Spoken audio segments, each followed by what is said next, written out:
오늘 저와 여러분이 함께 봉독한 우리 사도행전 11장 오늘 본문의 말씀은 두 가지 차원에서 아주 큰 의미가 있는 그런 말씀이라고 제가 소개해 드리고 싶어요.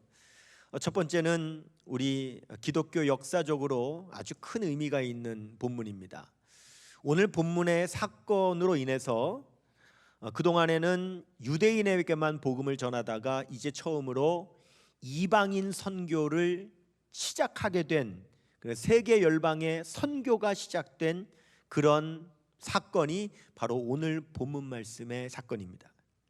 그리고 오늘 본문을 통하여서 이 사건을 통해서 보통 우리들을 가리켜서 그리스도인, 크리스찬이라고 부르는데 그 그리스도인이라고 하는 이름으로 불리워지게 된 사건이 오늘 본문 말씀의 내용이다라고 말할 수가 있겠습니다.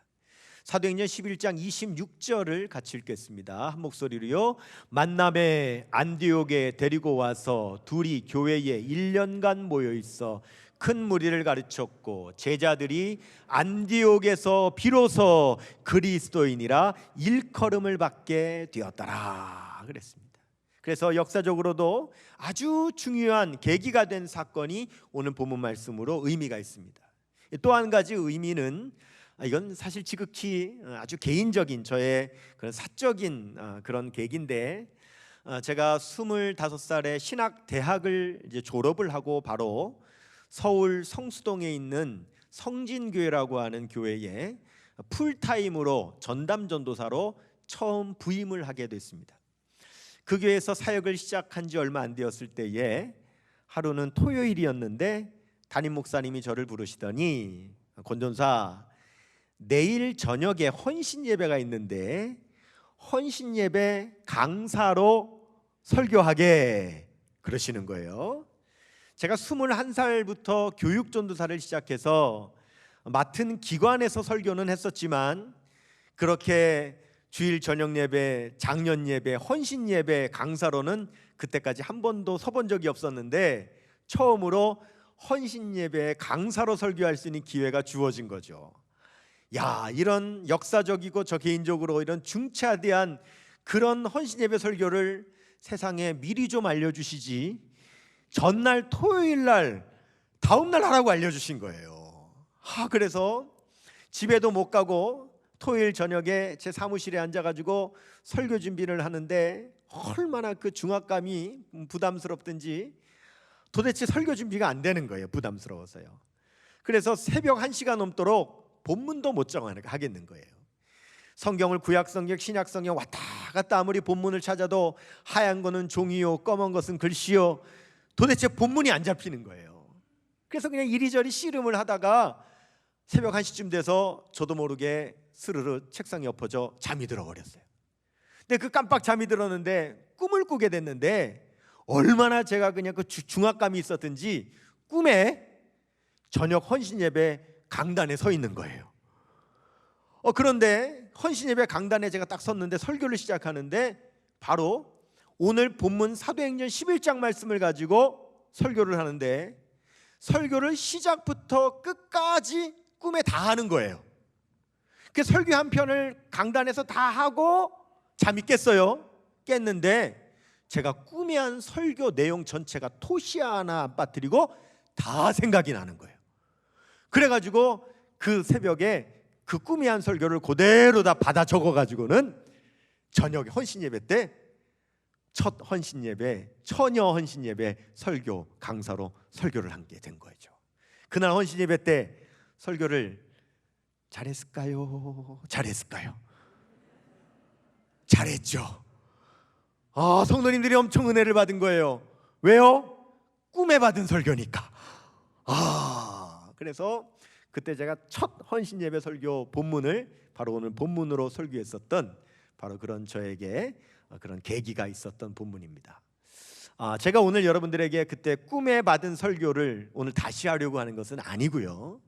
오늘 본문 말씀이 그만큼 기독교 역사적으로는 이방인 선교가 처음 시작된 사건, 그리고 우리를 그리스도인이라고 불리워지게 된 사건, 그리고 저 개인적으로 처음으로 헌신 예배 설교를 꿈에 받은 본문과 말씀으로 설교했었던 그런 계기가 있었다라고 여러분들에게 소개해드리는 겁니다. 여러분, 오늘 본문이 기록된 책이 사도행전이잖아요. 이 사도행전은 의사인 누가가 기록을 했습니다.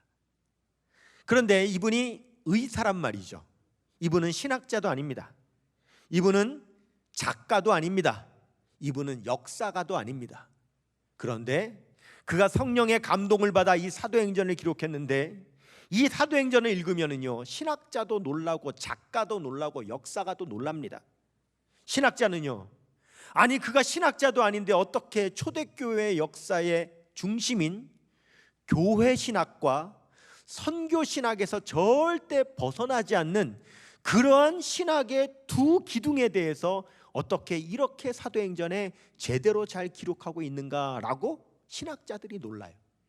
작가들은 그가 소설을 쓰는 작가도 아닌데 어떻게 이런 문체나 이런 묘사가 이렇게 생생하게 소설보다도 더 흥미진진하게 이렇게 사도행전을 기록할 수 있는가라고 하는 것에 작가들이 놀라고요. 역사가들은 그가 역사가도 아님에도 불구하고 초대교회 30년의 그 방대한 내용을 어떻게 28페이지 안에 어떻게 그렇게 빠뜨리지 않고 다 넣어놓을 수 있었나라고 하는 것에 놀란다는 말입니다.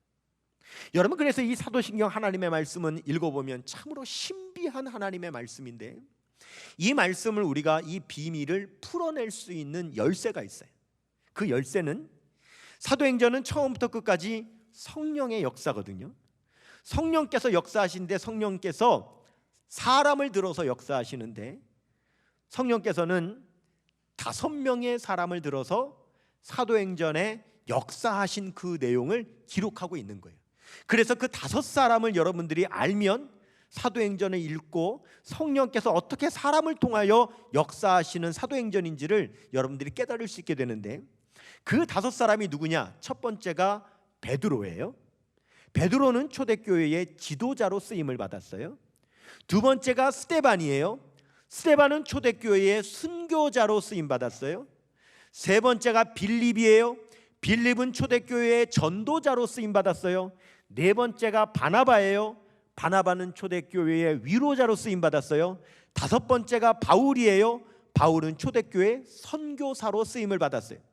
성령께서는 사도행전의 역사를 이루어 가실 때에 5사람을 들으셨는데, 그 5사람은 지도자, 순교자, 전도자, 위로자, 선교사, 이렇게 성령께서는 골고루 필요한 사람들을 들어서 교회를 세워가셨다라고 하는 거죠.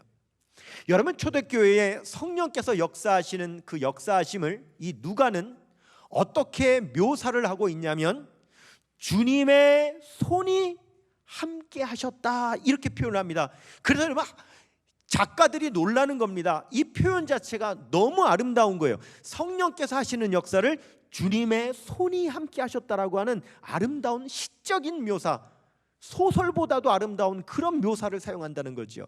오늘 본문 사도행전 11장 여러분 21절을 같이 읽도록 하겠습니다. 21절 읽겠습니다. 시작. 주의 손이 그들과 함께 하심에 수많은 사람들이 믿고 주께 돌아오더라. 성령께서 역사하셨다는 거예요. 그런데 이것을 뭐라고 표현하느냐? 주의 손이 함께 하셨다. 여러분, 지금도 마찬가지입니다. 지금도 우리 교회와 이 나라 민족교회가 주님의 손이 함께 하셔야 될 줄로 믿습니다. 성령께서 역사하셔야 된다는 거죠. 그런데 이 주님의 손, 성령께서 역사하시는 것을 주님의 손이라고 표현했는데, 이 손에는 손에 쓰임받는 5개의 손가락이 있거든요. 바로 이 손가락 같은 역할을 누가 했느냐? 앞서 말씀드린 베드로, 스데반, 빌립, 바나바, 바울 5명을 들어서 사용하셨다는 거죠.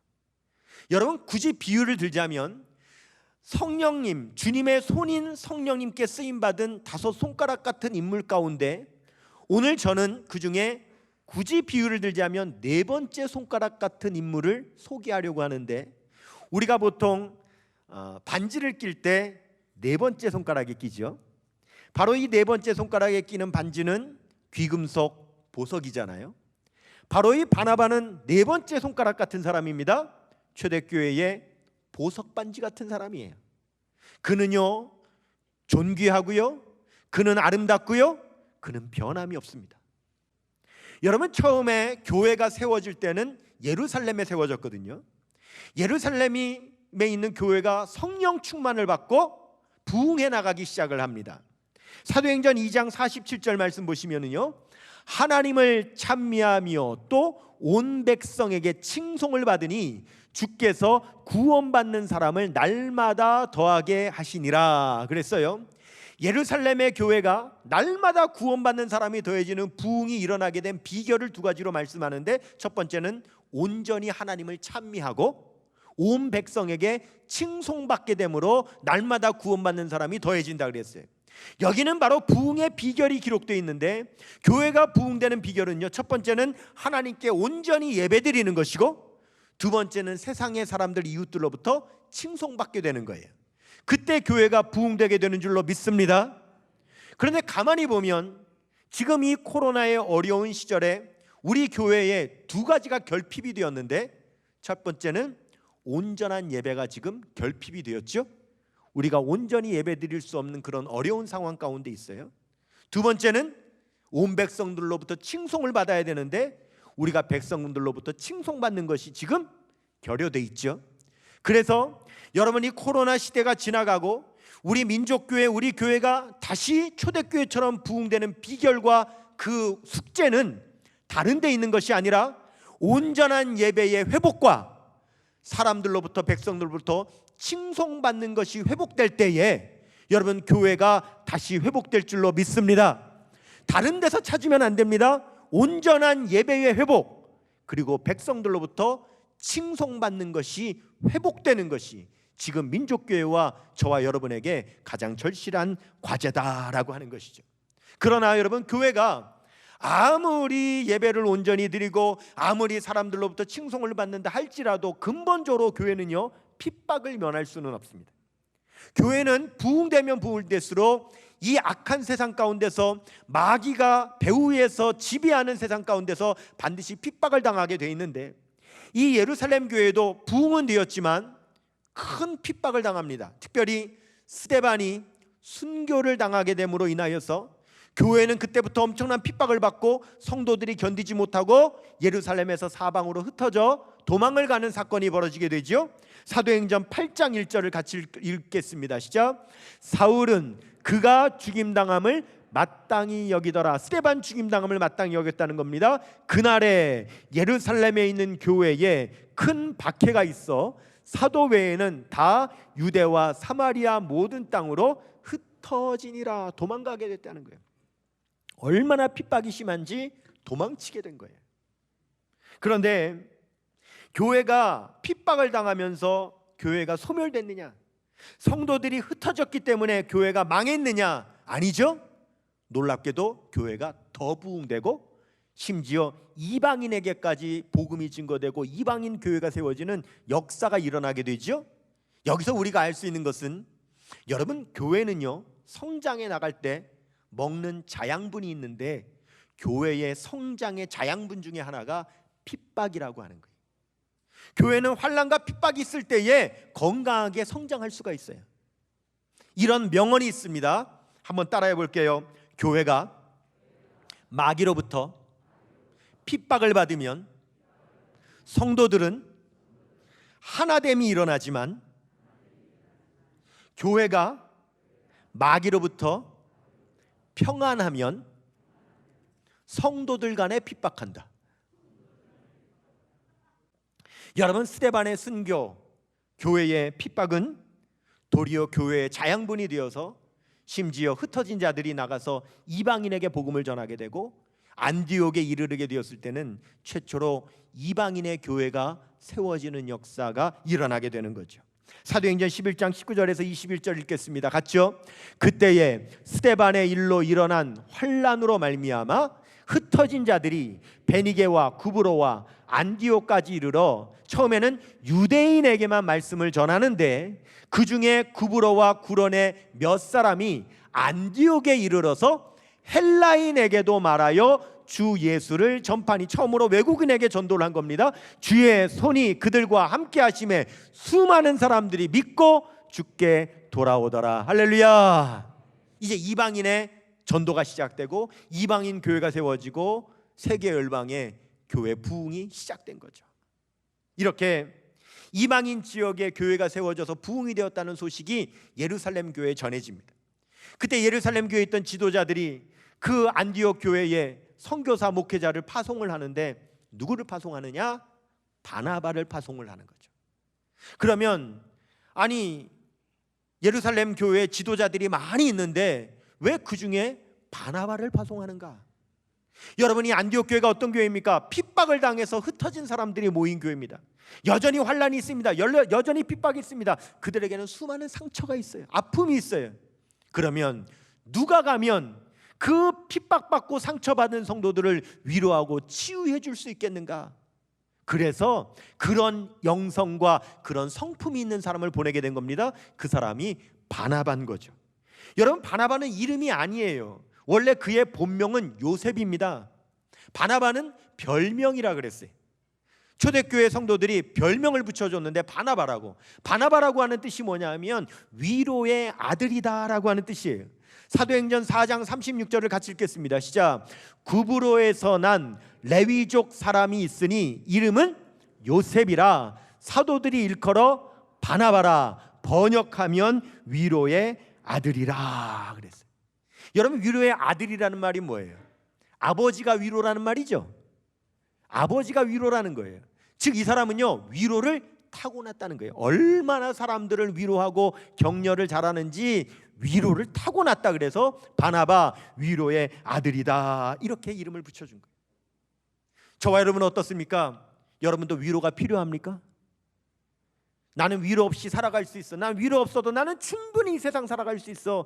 여러분, 그런 사람 없습니다. 왜냐하면 이 세상 자체가 너무 악하고, 이 세상은 너무나도 사람들에게 상처를 주고 헐뜯고 미워하고 그런 세상이기 때문에 우리가 세상을 살아가다 보면 가정이나 직장이나 사회 어느 곳에서든 우리는 얼마든지 쉽게 상처를 받을 수밖에 없는 그런 환경에 놓여 있고 우리는 상처를 받아요. 여러분, 한번 물어보십시다. 여러분 가정에 소독약 하나쯤은 있으시죠? 여러분의 가정에 데일밴드 하나쯤은 있으시죠? 여러분의 가정에 후시딘, 마데카솔 하나 정도는 있으시죠? 여러분, 제가 약 광고하는 게 아닙니다. 왜 있습니까? 우리는 쉽게 베이고 쉽게 다치고 쉽게 찍히기 때문에 그것을 치유하기 위해서 항상 소독약이나 데일밴드나 마데카솔 정도는 우리가 상비하고 있는 것처럼, 우리가 이 험한 세상에서 우리가 수많은 상처를 입고 살아가기 때문에 우리도 우리의 마음, 우리의 삶을 치유받아야 될 그런 위로가 우리에게 반드시 상비약처럼 필요하다는 거예요. 여러분, 하나님은 어떤 분이십니까? 그래서 하나님은요, 우리에게 위로해 주시는 하나님이라고 말씀합니다. 시편 86편 17절 봉독합니다.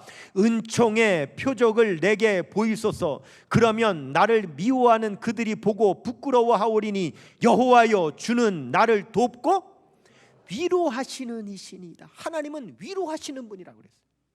우리가 너무나도 많은 상처를 받을 수밖에 없는 세상에서 살아가고 있기 때문에, 내가 너희를 보냄이 양을 이리 가운데 보냄 같다고 하셨기 때문에 하나님은 우리를 위로하시는 분이신데, 그런 하나님은 우리를 위로하시고 우리에게 이렇게 명령하시죠. 이사야 40장 1절입니다. 시작. 너희의 하나님이 이르시되 너희는 위로하라, 내 백성을 위로하라. 우리에게도 위로하라고 명령을 하시죠. 여러분, 우리가 이 세상을 떠나 천국에 가게 되면 가장 먼저 받게 되는 게 뭔지 아십니까? 위로를 제일 먼저 받습니다.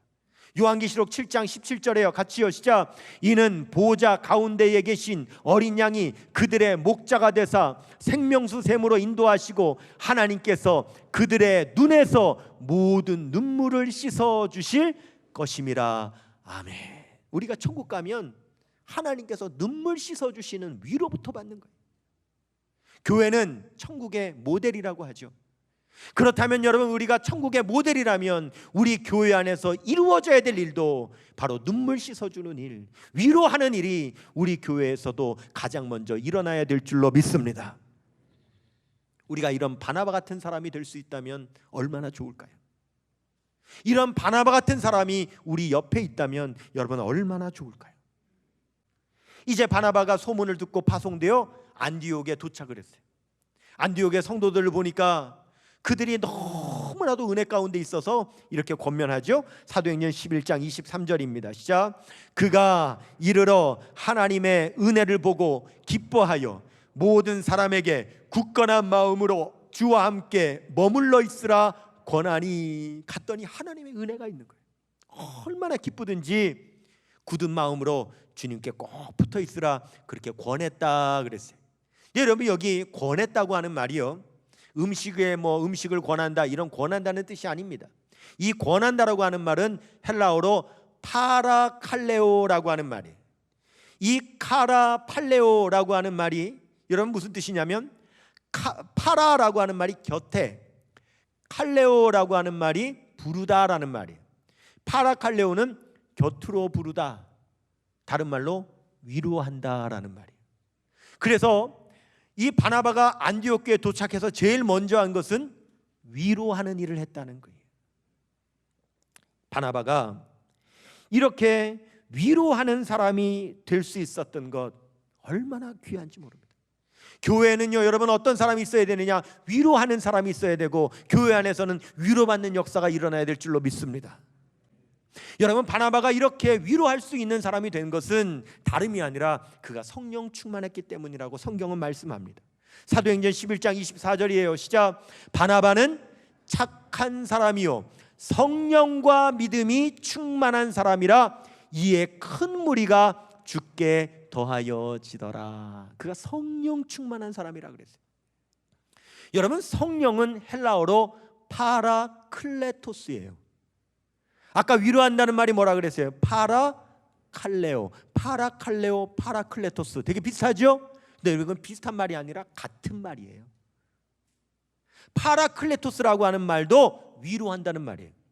성령님을 파라클레토스라고 부를 때는 위로하시는 성령님이라고 하는 뜻으로 성령님을 파라클레토스라고 부르는 거예요. 지금 이 바나바가 성령 충만했다고 하는 것은 파라클레토스로 충만했다는 거예요. 그가 파라클레토스로 충만하니까 그의 삶이 파라칼레오, 위로하는 삶이 될 수 있었다라고 하는 것이죠.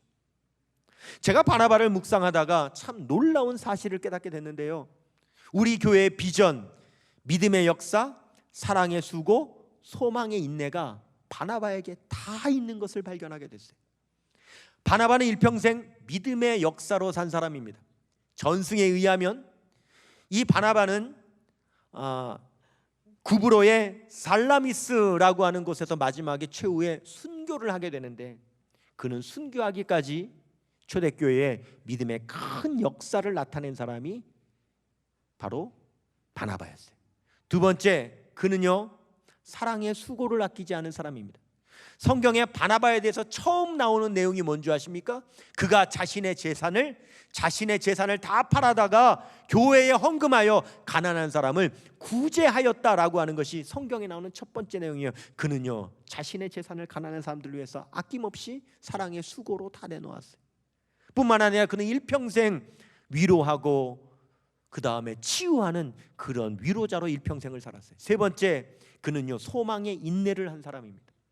사도 바울이 교회를 핍박하다가 다메섹에서 변화되었지만은 초대교회가 그를 맞이해 주지 않았죠. 왜냐하면 어제까지만 해도 핍박하던 자니까 그를 믿지를 못했습니다. 그럴 때 그런 사울을, 그런 바울을 초대교회에 데리고 간 사람이 바나바였어요.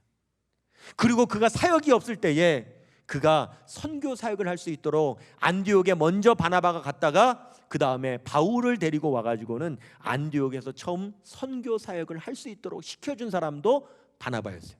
그러다가 바울과 바나바가 함께 전도를 다닐 때 누구를 데리고 다녔느냐? 바나바의 조카인 마가를 데리고 다녔는데, 이 마가가 젊은 청년이다 보니까 선교 사역하는데 제대로 하지를 못하고 사고도 자꾸 치고 뭐 자기 그냥 뭐 도망도 가고 이랬을 때에 바울은 못 견뎠지만 그래도 끝까지 인내하면서 이 마가를 선교를 데리고 다니면서 일꾼으로 만들어서 마지막에 마가복음을 기록하게 된 초대교회 일꾼 마가로 만든 사람이 바로 바나바, 소망으로 인내하는 사역을 했던 사람이 바나바예요. 오늘 성령께서 우리에게 바나바의 마음을 주셔서 남모를 눈물 흘리고 있을지 모르는 주의 종 선교사님들 그리고 아픈 이웃들 향하여 우리가 위로할 수 있는 바나바 같은 위로자, 그런 위로의 교회가 되었으면 참 좋겠습니다.